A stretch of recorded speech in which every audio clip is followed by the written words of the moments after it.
যাদের মা নাই তারা জানে মা না থাকার কি জ্বালা, যাদের বাবা নাই তারা জানে বাবা না থাকার কি জ্বালা। এখন ঘরে ঝগড়া করেন, এখন ভাল লাগে না আব্বা আম্মারে, এখন আব্বা এই ভুল ধরে, আম্মা এইটা বলে, এখন অনেক অসহ্য লাগে।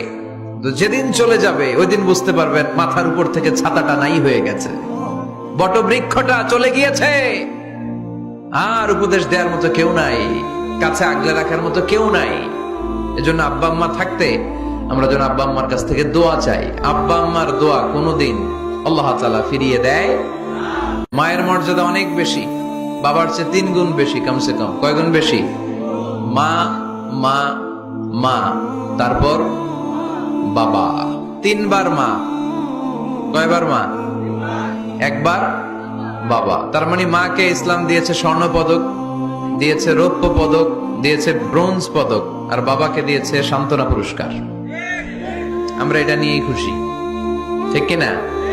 তাহলে মাকে 3টা পুরস্কার, স্বর্ণ পদক মা, রৌপ্য পদক মা, ব্রোঞ্জ পদক মা, বাবারে দিছে কি?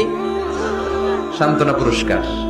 এজন্য মায়ের মর্যাদা বেশি। লাউ কাতা'তা জিলদাক, চামড়া কেটে যদি মায়ের পায়ের জুতা বানিয়ে দাও। ছোটবেলা যে মায়ের বুকের দুধ খেয়েছো, আল্লাহর হাবিব বললেন 1 ঢোক দুধের শোধ আদায় হবে না, ঠিক কিনা?